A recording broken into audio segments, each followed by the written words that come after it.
Our next guest is Matt Fraschilla. We talked to him about his vast sneaker collection, his Harvard days, and why he thinks Denzel is a better actor than Will Smith. Welcome back to Stay Tuned with D-Ray. We're here with Matt Fraschilla. What's going on with you, Matt? What's going on, man? How we doing? Man? Thanks for having me. Thank you for being on, man. Listen, so we got a few things to talk about, and they're going to kind of jump all over the place, but I guess we'll start with Nova. So you're the new video coordinator at Villanova, you know, and you worked up from the GA position, and you've seen some successful times. You were here for the 2018 championship. I'm pretty sure you say they're better, but 16's better. That precedes you. Anyway. 18, but yeah. Whatever, man, whatever. But Villanova, over these past couple of years, what are your thoughts on it? I mean, it's just an unbelievable place to learn and grow as a basketball coach. I mean, as a player, you know, but for me, as someone who's an aspiring basketball coach, especially in college, there's a uniqueness to, you know, how Coach Wright runs things, just how the players buy in, the kind of kids that we have. It's not found everywhere, and it's pretty unique. So I'm really fortunate to have the opportunity to not only have done my 2 years as a grad assistant and all that, but continue to stay on and growing. And did you know that, like, you know, Coach Wright's message and the things that you bought into when you got here, did you know those things were here before you came? Or was it like, once you got here, it was like, oh, this is different? I don't think you can really know until you get inside. You can see that there's something special about Villanova, but you don't know what it is until you get here. And even my first year, like, it takes time. Just like, I'm sure when you came in as a freshman, you know, you probably didn't pick up everything right away, and you're trying to figure out why they do certain things, you know, maybe counterintuitive to you because you don't understand it yet. And I was the same way. I came in and I thought I knew basketball, I thought I knew this, and then there's certain things that are, you know, done at Villanova that it takes a little bit to pick up on. And now that I'm going into year 3, you know, I still don't know everything, but I at least can understand the reasoning behind stuff, the concepts, things like that. So what is your favorite concept of Villanova basketball? There's so many good ones. I would have to think about that. One of them definitely that sticks out is we play for those who came before us. Obviously, 2016, 2018, 2 national championships.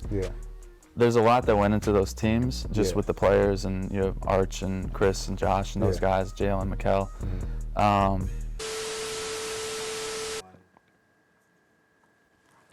So I guess I'm just Takeoff, huh? You're gonna leave me off bad and bougie. Like, he just said every name but mine.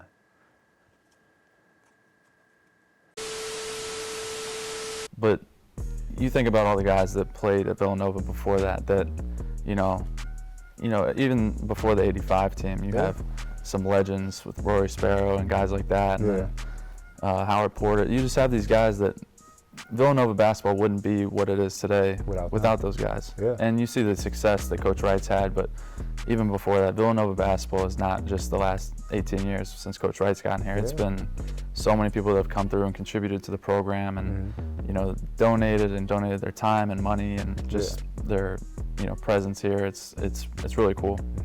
So I can imagine you're going to take that, you know, when you go into coaching. But you come from a basketball background. Your father, Frank Fraschilla, you know, he's on ESPN as a commentator, you know, for games, but he has some coaching, you know, time in his day. Like, so what do you want to do as far as coaching go? What is the ultimate goal with that? Right now, I mean, I just have a penchant for college basketball. That's just kind of how I grew up. My dad was a college basketball coach, like you said, for 23 years. You know, he coached all over the place. He coached in the old Big East. My brother's with the Orlando Magic now, so I've kind of gotten to see both sides of it, and I've gotten to, you know, I'm lucky I have a built-in mentor. I can call my dad and just talk X's and O's anytime. My mom will call me and she'll ask me about how's the apartment, how's the car. My dad will call me. We'll just talk about how to dissect pick and rolls, stuff like that. So it's nice. I have that built in, which is nice. And but no, I think college basketball, I think I fit in well. I actually had a really good relationship with my college coach, Tommy Amaker at Harvard, and he was one of the main reasons I wanted to stay in college. Just the relationship we had was special, and the way I saw him be able to touch the lives of kids that he had at Harvard, it was like, I was like, this is what I want to do. Well, we're going to take a quick break. When we get back, we definitely going to talk about Harvard. We got to talk about them shoes you got on as well. Those adventures, that's rare air. It's official tissue right there, sir. as I would say. But we right back with Matt Fraschilla on Stay Tuned with D-Ray.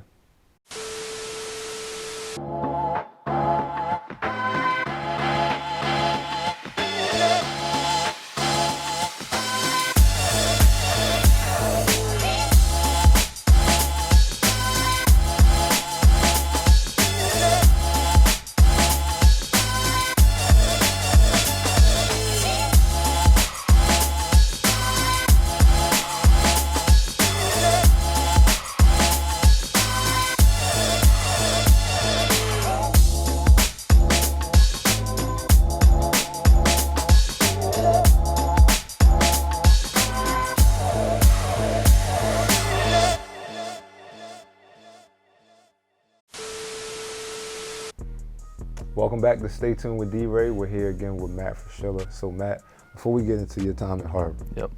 them shoes, Yeah, man. the original Yeezys. The Yeezys. The original Yeezys. I've always known this about you, and anybody who's watching this who understands like how important those shoes are to sneaker culture, understand that you came on here with some heat on your feet. I did. You've always kind of had this like shoe connoisseur thing going. You really get it. Where does that come from, and how do you keep it going? So, I mean, growing up in the basketball world, like you're around it all. You're like, I was very Nike oriented as a kid. Yeah. Like my dad, the schools he was at were Nike, and the teams I played for were Nike. So I was around it, but I didn't understand it until the end of my senior year of high school. I got a summer job working at a Nike store in Dallas. Did not know that. And so I spent the summer there. I kind of figured out like what people were buying, what the cool releases were, things like that. And then I got into buying and reselling just as a hobby to make money or to buy new shoes or whatever. So I did that. I actually went back after my freshman year for another summer at the same store. Kind of got to do a little more, higher level stuff. But it just then from there it just piqued my interest, and it was a cool way to like meet people and stuff. And like it's a good conversation starter. I think you can express yourself with your sneakers. You obviously. You have I love a my nice little ones. collection.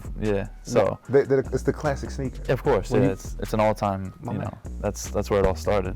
85. Thank you. But no, I think it's a great way to express yourself.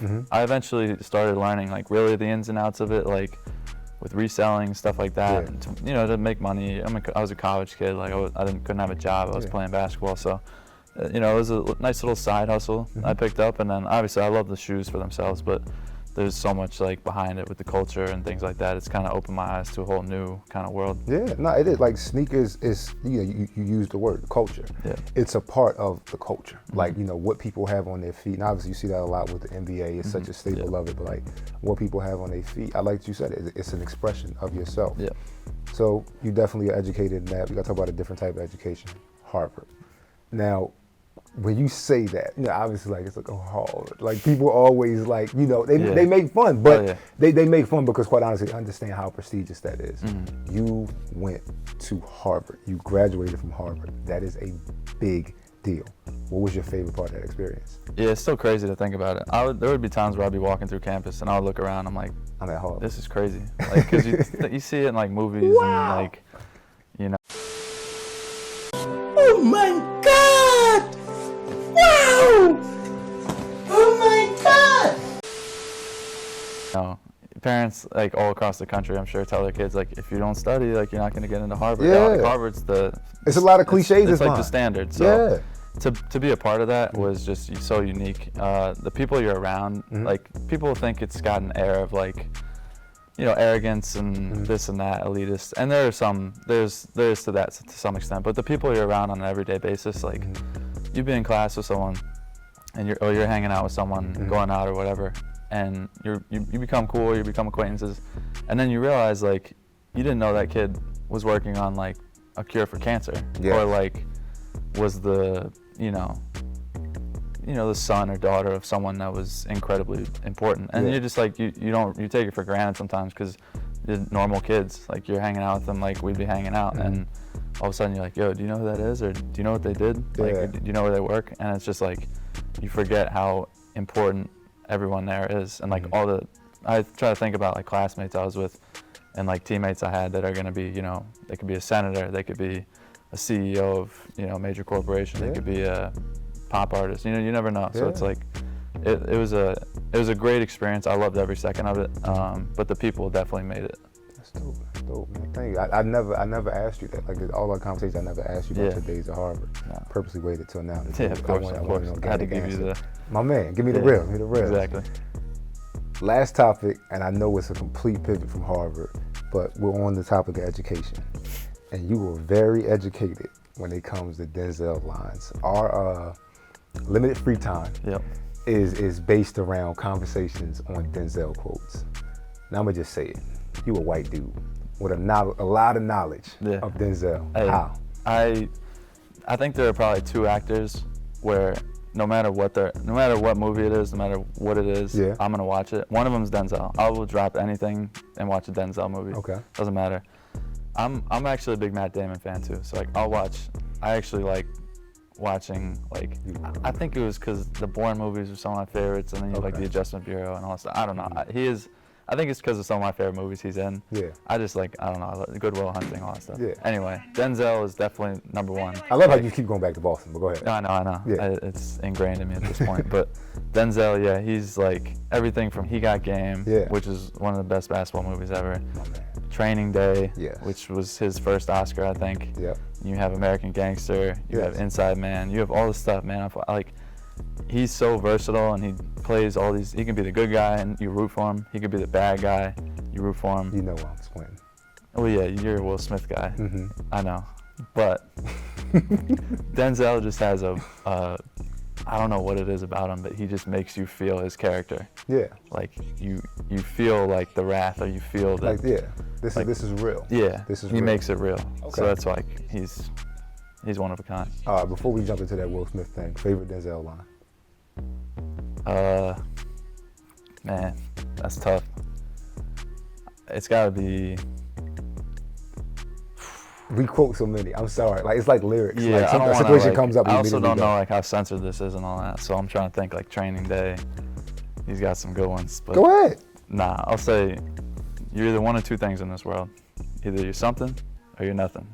Be right back. Be right back. An American Gangster, when he American goes Gangster. and shoots. It's, okay, Yeah. all right. That was one That's a of good the line. coolest deliveries. That's a good line.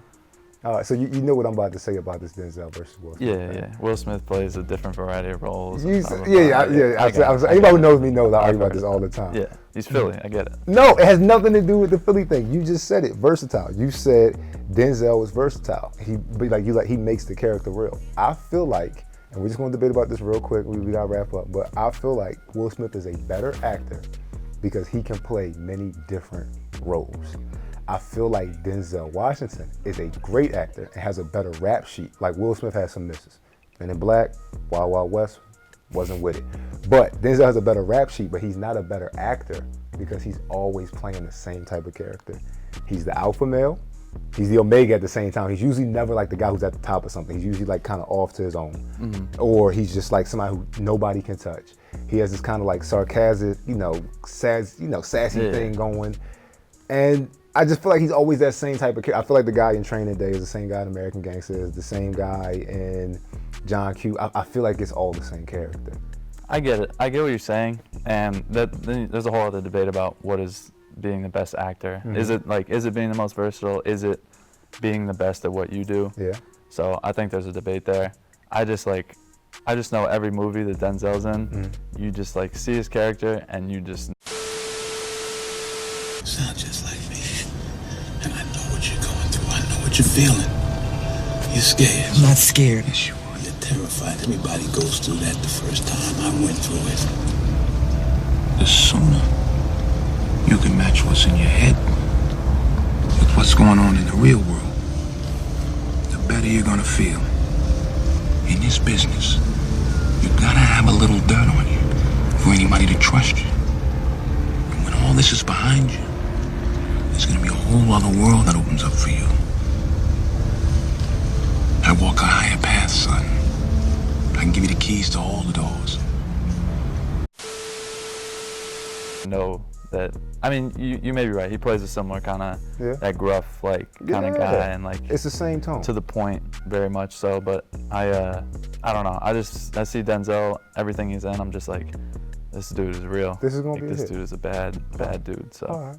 that's how I feel. I could appreciate that. Yeah. Well, I'm gonna cut it off Yeah. and post edit as soon as you start to talk about it. I'm just like, I'm not gonna let you get your piece on that. But thank you for being on the Hey, show, I my appreciate man. it, my man. I see you in the office tomorrow. Yeah, you know what I mean? you know the vibe. And this has been Stay Tuned with D-Ray. Yeah, you know the vibe. YKTV. Ain't no YKTV. local news, Ain't man. no local news. But yeah, man, I'll see you tomorrow, like I said. And this has been Matt Fraschilla on Stay Tuned with D-Ray.